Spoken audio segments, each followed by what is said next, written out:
Gala. A mí me gustaría regresar al rollo del David, o de lo que comentaba el David.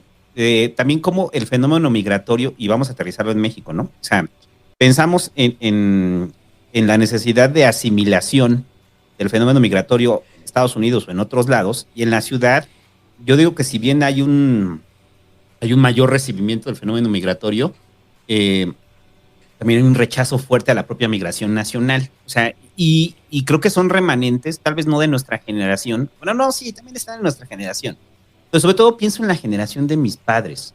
O sea, y ponía el ejemplo de alguna vez de Iztapalapa, que Iztapalapa está llena de oaxaqueños. O sea, Iztapalapa es, o sea, los oaxaqueños migran a Iztapalapa, ¿no? Entonces, ¿por qué los oaxaqueños migran a Iztapalapa y no migran a la Benito Juárez, ¿no? O sea, ¿por qué los oaxaqueños llegan a las zonas marginadas? Pues por un asunto de la relación económica, ¿no? Es barato, Entonces, ¿no?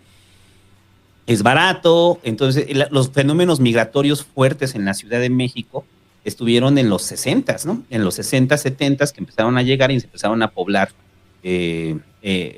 zonas, o sea, no el centro de Iztapalapa, estoy pensando en las zonas aledañas como los pueblos de Santa María, Tahuacán, Santa Marta y demás, ¿no? O sea, ahí es donde llegó la comunidad oaxaqueña.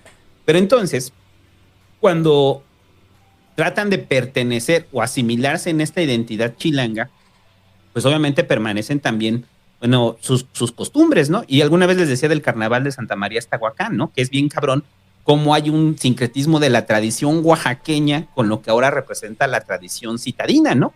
Una vez Y fuimos, se come bien chingón. está bien chingón el carnaval de Santa María Tahuacán, pero bueno, a lo que voy es que todavía yo creo que en la ciudad no, o sea, es como de repente ves a una persona con vestimenta indígena en la ciudad y más allá del Mexican Curious en la parte del centro, todavía existen demasiados prejuicios al respecto, ¿no? O sea, demasiados prejuicios y no ha, o sea, es como, o sea, no sé, yo, perdón, me da mucha vergüenza decirlo, pero con mis padres pasaba, ¿no? O sea, después ya no, pero en su momento pasaba, ¿no? Mi papá y mi mamá tenían como esta expresión de, ah, sí, una indita, o sea, ahí va una indita, ¿no?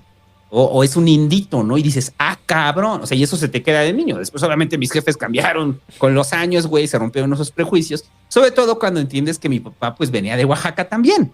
Entonces, ese es otro como, otra de las cosas que pasa, no sé si sea de todo el fenómeno migratorio, pero sí es muy común el verlo de cuando ciertas poblaciones ya se asentaron y hay un rechazo hacia los nuevos que están por venir, ya sea por competencia económica o ya sea por el costo lo que les costó el establecerse a ellos, ¿no? Hay un corto ahí de la Gran Royal Bus que lo se llama Frijolito. Es muy bueno, güey. Está chido. ¿Ya lo viste el de Frijolito? Ajá. Que es un frijol que cruza la frontera, güey, y es todo el trayecto como migrante, después se casa con una gringa, y cuando llegan otros mexicanos, el güey los maltrata, ¿no? Pero el güey está vestido de frijol, ¿no? O sea, es eso, es un frijol. El fenómeno pasa en la ciudad o pasó en la ciudad antes de que nos integráramos, ¿no? O sea, pero aunque ya estamos integrados en una identidad citadina, todavía hay, o sea, todavía hay o sea, nosotros a veces lo hacemos, no sé si de forma consciente o inconsciente, no, sí es consciente. O sea, lo hacemos, a veces lo disfrazamos en forma de chistes, ¿no? O sea, saludos al Montor, ¿no? O sea, que el Montor, o sea, que cuando decimos lo de Jutepec, que se vino acá a la ciudad, güey, que lo despidieron con su caja de huevo y, y fue toda la gente de Jutepec allá a la terminal del autobús a despedirlo así, ah, va a la gran ciudad, ¿no?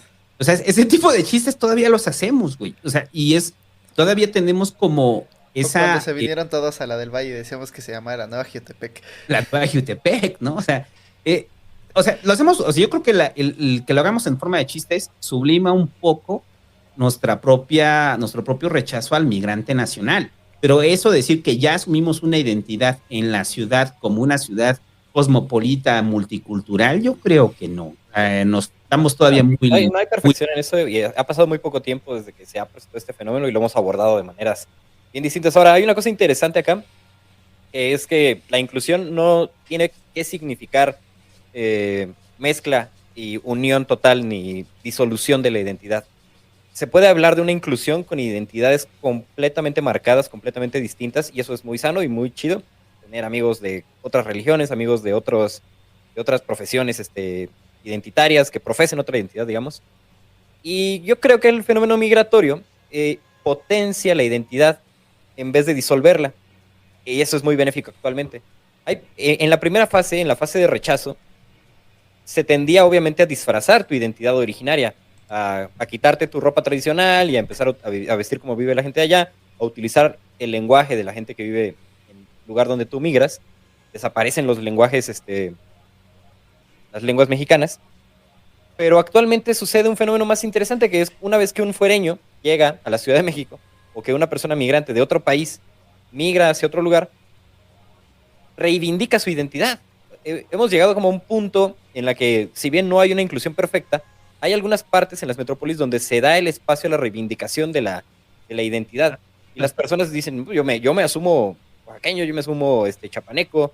Los mexicanos en Estados Unidos tienen una reivindicación fuertísima de su propia identidad. Y lo mexicano pues es lo más chido. Una vez que me decía mi amigo Fabián, saludos a Fabián, que trabaja conmigo, que él venía de Ciudad Juárez a la Ciudad de México y luego de Ciudad Juárez trabajó un rato en El Paso. Y pues cuando él era morro, era un morro en El Paso, un morro en Chihuahua. Siendo un morro en Chihuahua, pues la música que le gustaba era Blink. Y le gustaba pues los Vans y patinar y acá, ¿no? Una vez que migró hacia El Paso, pues el güey empezó a decir, no mames, o sea, yo soy de donde es Juan Gabriel. A mí me gusta Chalino Sánchez. A mí me gustan las camisas de cuadritos rancheras. Se empezó como a buscar un asidero en el abandono de identidad que estaba teniendo. O sea, estás en un espacio ajeno a ti y necesitas un asidero identitario. Y lo que hace la gente, pues, recurrir a su pasado más inmediato. Y esto sucede también, se vuelve como más loco, cuando una persona es netamente urbana, pero no se siente identificado con la identidad de la urbe. O sea, yo nací en la Ciudad de México, pero a mí esta identidad no me llena. O sea, yo estoy harto de ser un chilango y la chilangueza a mí me parece como vacua. Entonces empiezo a buscarme pringas de sangre de negro, pringas de sangre asiática, como el compa, ¿no? Que se llama 1/8 Takamura, es la marca de un güey que se llama Guillermo, que es una persona que hace ropa, un diseñador de ropa, un diseñador de moda de la Ciudad de México, que 1/8 de su sangre es japonesa. Y el güey hace ropa estilo japonesa y se viste con esa ropa tipo japonesa, aunque es un chilangazo así hecho y derecho. Dice, no, yo tengo 1/8 de sangre japonesa, ¿no? No, yo que toco la jarana, ¿no? Con mis amigos me dicen, no, es que yo... Y empiezan a hablar como jarochos y dicen, no, yo tengo ahí un abuelo que era mi abuelo de mi abuelo, él era veracruzano y yo por eso toco la jarana. Ah, huevo, japoneses veracruzanos. Lo que tienes es una crisis de identidad y estás buscando otras identidades aledañas que te hagan sentido. Es válido, o sea, naturalmente es válido, ¿no? Pero yo conmino a las personas, pues, a que tengamos un poco de conciencia de que pues, lo que hacemos es más bien una línea de fuga sobre una identidad que no nos está saciando. A ver, pero la pregunta es, cuando o sea, todos los migrantes buscan construirse una identidad o revivir una identidad pasada, o hay migrantes que realmente asimilan o tratan de asimilar la identidad del lugar. No, o sea, no es como que hay. Como las dos. Acabo de llegar a Estados Unidos, ¿qué necesito? Una identidad. No, tú tienes conflictos cotidianos como no le entiendo a la gente, nadie me habla, no tengo con quién coger, estoy aburrido, no me gusta nada de la tele. Y pues hay dos posibilidades, güey, o te cuajas o te...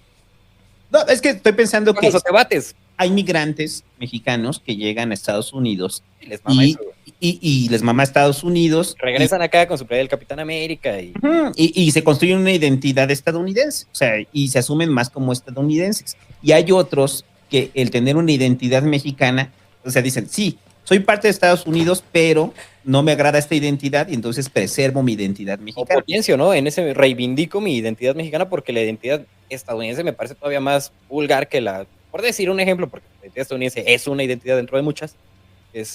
A mí no me gustó esa identidad, entonces yo voy a preservar la mía, pero siempre la búsqueda de la identidad y la conformación de la identidad es como dicen los escritores alemanes, es un Bildungsroman, ¿no? Es una novela de crecimiento, es un descenso al infierno y regresar del infierno con un aprendizaje, es hacer un viaje y aprender algo, y en ese viaje pues tú tienes un conflicto y la manera en la que resuelves ese conflicto, ese giro que das dentro de ti mismo para alcanzar esa madurez y resolver el conflicto, casi siempre es con tendencias hacia la identidad. Ese ejemplo, no sé si... Pues creo que se los conté, no lo platiqué aquí en el podcast. Saludos al Mura, que les decía que el Mura está en San Francisco, ¿no? Y en San Francisco, pues en la parte de desarrollo y demás, pues es una vida que de repente es medio vacua, ¿no? O sea, hay un vacío ahí de identidad. Entonces él conoció a un compa que también tenía como sangre mexicana, güey, pero era un compa gringo, ¿no? Y entonces él siempre estaba hablando de sus raíces mexicanas y que la chingada. Entonces un día lo invitan a comer y va al Mura, ¿no? Pero pues el Mura es de mero Michoacán, ¿no? Entonces llega con este güey y le dice, ah, no, él también es mexicano.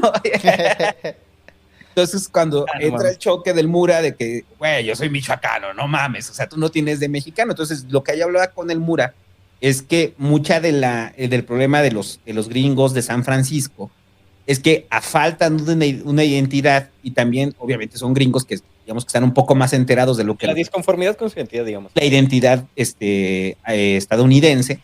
Entonces, lo que hacen es asumir identidades. Y entonces, lo que dices ahorita, o sea, si encuentran ahí un rasguito ahí, de un antepasado que era guatemalteco, pues ya dicen, ah, no, yo soy de Guatemala, ¿no? O sea, yo tengo raíces, mis antepasados guatemaltecos. No sé, en el cine hollywoodense lo tienden a hacer mucho, o sea, el rollo de que siempre hay un personaje que está rastreando sus orígenes, entonces descubre que su mamá o es polaca o su papá es irlandés, pero en los es la persecución de una identidad a falta de la identidad, a falta de la atracción por la identidad local.